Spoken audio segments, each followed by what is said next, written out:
Hi, everyone. Did you know that 33% of women will struggle with facial pigmentation and melasma throughout their lifetime in the United States? That's crazy. So, why is that, and what can you do about it? So, who better to answer this question than the great Ben Fuchs, creator of Truth Treatment Skincare? He is also a cosmetic chemist, a nutritionist, and a compounding pharmacist. So, thank you, Ben, so much for joining us today. Thank you for having me. It's always a pleasure to see you, Suzanne Blondes. Thank you for doing this with us. Awesome. So what causes facial pigmentation and melasma? What the hell? Stress. Here's the deal. I'll tell you one word. Melasma hyperpigmentation is a manifestation of the stress response. Think about why the body pigments. Two main reasons why pigmentation occurs in animals, we'll say, humans being animals. Number one, as a response to the sun. And number two, as a response to fertility issues or for fertility. Animals will change their colors to signal that they're in estrus or they're able to be fertile. So melanin system, which is actually part of the melanocortin system involving cortisol, is part of the stress response and is part of fertility. In fact, this hormone system is now being explored for use in a sexual libido enhancing drugs. In order to enhance libido in people, they're exploring anyway, these pharmaceuticals that will activate the melanocortin system, which melanin is involved with, and also as appetite suppressants. You know, when you're under stress, you don't eat. So by activating the melanocortin system, you'll actually can suppress people's appetites. As far as the skin goes, what is the major stress that the skin, from an evolutionary perspective, has been subject to? Isn't it UV pollution? radiation. UV radiation, yeah. No, there was no pollution on the African savannah 12,000 years ago. I thought you meant modern day, No, not modern day. From an evolutionary perspective, what is the major stress? It's UV radiation. Right. So pigmentation is part of the stress response. That is the most important thing for people to recognize. The second important thing for people to recognize is that when the body wants to manifest the stress response, it wants to manifest the stress response. And come hell or high water, it's going to manifest the stress response because the body doesn't care about your cosmetic appearance. Right. What it wants to do is protect you. So number one, melanin, pigmentation, melasma, hyperpigmentation are associated with the stress response. And number two, it's very hard to modify without taking care of the stress response, without taking care of the stressor. So you're talking about stresses in the environment or stress in our life, basically being under a stressful situation? That's a very bright question, and I would expect no less of you, Miss Suzanne. It's true that the body's stress response is systemic. The body will manifest a stress response, whether that stress is a lion or a tiger or the sun or your dysfunctional family or your credit card bills or your whatever it is, psychological stress, physiologic stress, the stress response will be kicked in regardless. The body doesn't make a distinction between psychological stresses and physiologic stresses. Yes. Now, from an evolutionary perspective, we really didn't have a lot of psychological stresses as our bodies were evolving for thousands of years ago. Modern psychological stress is a modern phenomena. So we didn't really have to contend, our ancestors didn't really have to contend with psychological stresses triggering a physiologic stress response. We do. So the modern body respond to a physiologic stress as well in the same way as it'll respond to a real physical stress. Does that make sense? Okay, so what you're saying is, like, if I start having melasma or skin pigmentation issues, and I'm in a very stressful situation, that's actually the cause of it. Well, it's not quite one-to-one relationship. There's an intermediary step that has to occur between your psychological stress and your pigmentation. That intermediary step is your control point. So you have a psychological stress. There's an intermediary stress intermediary step that translates that psychological stress into pigmentation. That intermediary step is called hormones. And this is what hormones do. Hormones convert things in our lives into biochemical responses, whether those things in our lives are physiologic or psychologic. They're transduced, they're converted from the psychological aspect to the physiologic aspect or physiologic response via hormones. And this is a very important point because this represents your control. By controlling the hormones, you can control the physiologic response. Make sense? And this is traditionally how medications have worked. They've controlled hormones to control psychological response or physiologic responses. Now, obviously, you don't need to do the hormones. You can just take care of the psychological stress or the physiologic stress, and the hormones will take care of themselves. We're always thinking of how can we hack into the system? So how can we just control the hormones without messing around with the psychological stress or the physiologic stress? We'll just go to the hormones because they're like the middle ground. You follow what I'm saying? I do. And traditionally, yes. this is how medicine has worked. Medicine has been oblivious to the reasons the hormones change, and it just goes into the hormone changes. Right. And it just tries to hack into the hormones. But a much more powerful response is to deal with the psychological duress and the physiologic duress. Absolutely. So, right? So yes. The most important thing, number one, to recognize is that pigmentation is a sign of the stress response. Number two, when the body wants to manifest a stress response, it will manifest the stress response come hell or high water. You got to really work hard to control that. Now, obviously, if you just took care of the stressors, you eliminated the stressors, and we'll talk about that in a second, then the body will do its business. But if you want to maintain the stressors and just hack into the hormones in order to change it, it's going to be a very tough road to hoe. And traditionally, melasma medication has been very ineffective. And well, this is true. I mean, this is what I've noticed about my friends that have had it, and they go on this meds, and then the meds mess up their guts. I mean, it just doesn't work. Right. Yeah. Almost impossible. Right. And so we find strategies for getting rid of melasma. They're basically trying to get rid of the pigment on the surface of the skin. But if the skin wants the pigment's coming back. Right. So you may be able to lighten the skin temporarily with topical strategies, and there are some. We'll talk about those in a second. Or you may be able to hack into the hormone system and modify the hormones, and that can sometimes work. And that's probably the best. That's the second best, I should say, strategy for getting rid of melasma. But the most important strategy is to reduce the stressors. Right. And so what are those stressors? Well, the most important stressor is going to be fluctuations in your female hormones.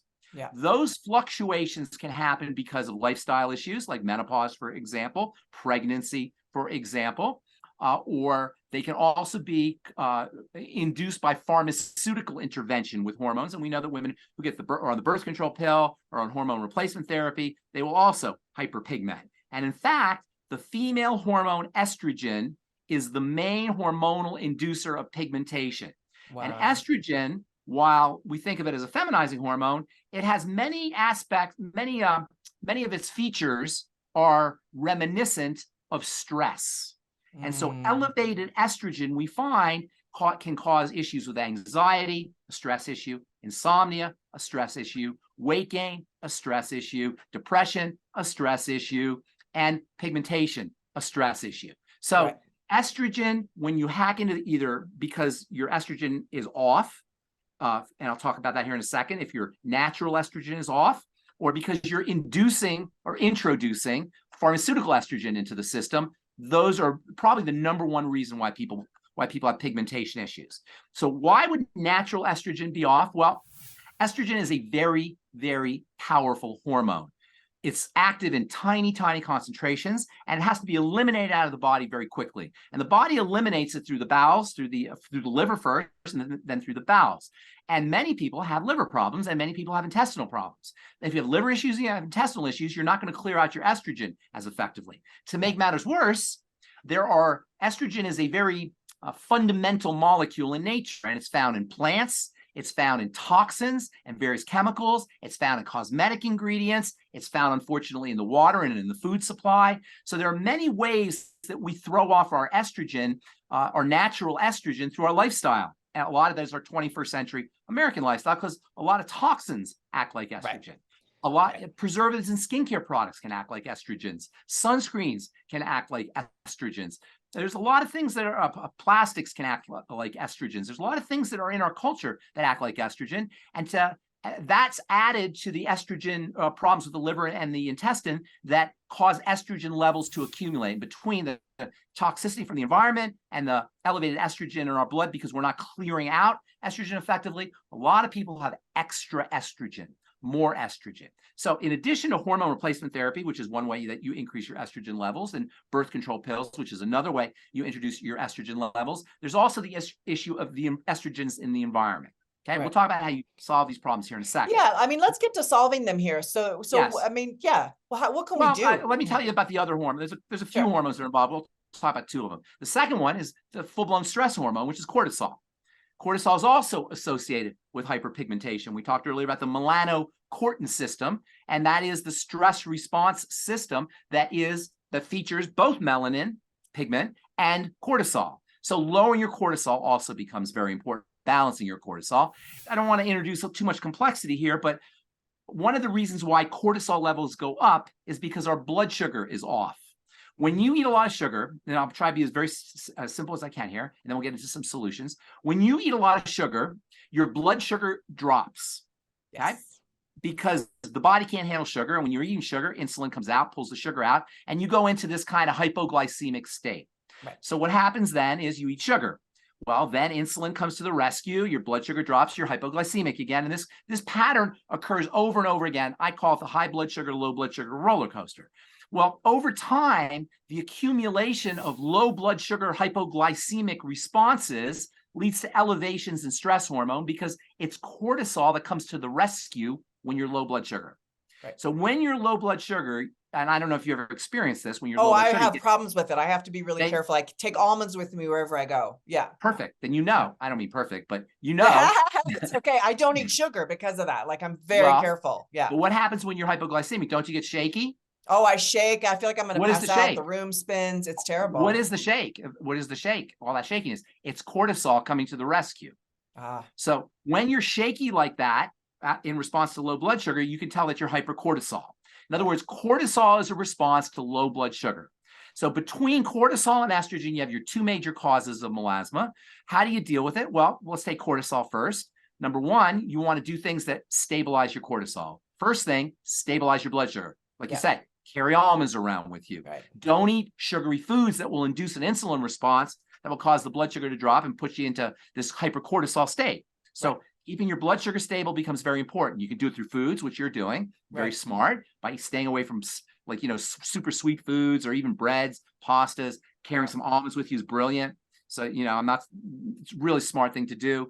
Also, there are nutrients that you can use to stabilize your blood sugar. And there are also nutrients whose deficiencies will cause blood sugar problems. For example, thiamine, vitamin B1 is very important for keeping your blood sugar stable. Absolutely. Chromium, vanadium, niacin. These are all nutrients that you can use, selenium, that you can use to. And I would like to say, so you're right about all these things. And because our diet, I just want to make at this point, and then we need to close out with what solutions. Well, you are giving solutions now, but I mean also even topical solutions, but specifically our diet is so depleted that we're not getting all of this. And so taking supplements, I'm a big believer in taking supplements. Yes. The difference is incredible. So do continue and we'll wrap up here. Yes. Okay. So, and then of course you can lower cortisol with psychological strategies, just deep breathing, meditation, getting enough sleep, making sure you're working out or exercising a little bit. There's lots of lifestyle things you can do to lower cortisol. There's supplements you can take to lower cortisol. And then there's balancing dietary supplements, not necessarily nutritional supplements, that have a balancing effect on cortisol. One of my favorite is melatonin. Melatonin's awesome. Isn't it awesome? And check this out. Love it. Melatonin not only balances out cortisol, but think about the word melatonin, melanin tonicity. It has a suppressant effect, an inhibiting effect on pigment. And which would make sense if you understand that melatonin is a relaxing hormone and pigmentation is a sign of the stress response. It would make sense that melatonin would be a skin lightener. Right. So in addition to balancing out cortisol, melatonin has its own anti-pigmentation properties. And then I love a hormone that you can buy in the health food store or on the internet called pregnenolone. Pregnenolone has wonderful cortisol balancing effects. Pregnenolone. I'm writing that one down. Okay, yeah, it's great. That one I don't know. Okay, it's easy to find. It has real relaxing effects. It's great for people who have problems sleeping. Then there's the whole estrogen component. One of the best ways to balance out estrogen is to use progesterone. Now, progesterone balances out estrogen, but there is some literature that indicates progesterone itself may be a hyperpigmenting agent. So you want to be a little bit careful with progesterone. But if your estrogen is too high, and there is a condition called estrogen dominance, which you may have heard of, and these are certain people, women mostly, but also men who have estrogen issues where estrogen levels build up and their progesterone levels can't quite balance out the excess estrogen. Using progesterone can help balance that out. All the cortisol lowering strategies involving blood sugar and supplements and pregnenolone and melatonin also have estrogen balancing effects. Essential fatty acids have estrogen balancing effects, using strategies to encourage the bacteria in the intestine that help metabolize estrogen, using probiotic supplements, fiber. Those can also be important for helping detoxify or eliminating estrogen and detoxifying estrogen at the level of the intestine. Then you want to work on the liver. Your blood sugar lowering strategies are probably the most important thing you could do for the liver. Vitamin A is very important for the liver. Alpha lipoic acid is a supplement that's important for the liver. And there's a wonderful estrogen detoxifying supplement that's great for the liver called calcium D-glucarate. There's also a couple of supplements, one called DIM and another one called I3C, that have estrogen balancing effects. So there's the estrogen component, estrogen balancing. There's the cortisol component, cortisol balancing, lowering cortisol, using blood sugar lowering strategies and supplements, etc. Then there's the topical things, which is the things we usually go to right away. But really, it's very tough to take care of pigmentation topically. You can't. You have to. It's okay. Very we only hard. have like a minute left. So real quick, peels. Real quick, peels. Probably the best way, but you gotta be careful with peels, because if the system is destabilized, the peel can actually cause hyperpigmentation. And if you're an esthetician, for example, and you cause hyperpigmentation with a strategy that's supposed to reduce hyperpigmentation, you're gonna have a very unhappy patient. So you gotta be careful with the peels.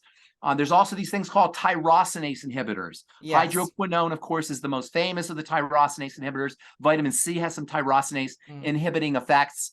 Kojic acid, which I've never really seen work that well, but that's used a lot. And then there's niacin, which is next to vitamin C, is probably the most important vitamin for helping reduce pigmentation. And my favorite strategy for reducing pigmentation is the ingredient, which is a hormone and also a vitamin, called retinol. Retinol works as well as hydroquinone, which is the gold standard of depigmenting agents, and has no toxicity. A few miscellaneous ones. One that's getting a lot of press these days is called tranexamic acid.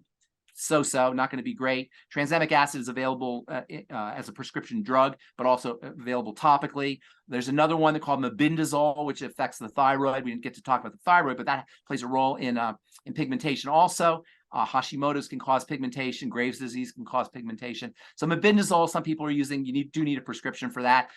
Other miscellaneous ones: mulberry, uva ursi, arbutin. Really, it's going to be a tough road to hoe to get rid of your pigmentation using these strategies. So work on your estrogen, work on your cortisol, peels if necessary, and then retinol and vitamin C and hydroquinone if you want to go the prescription route.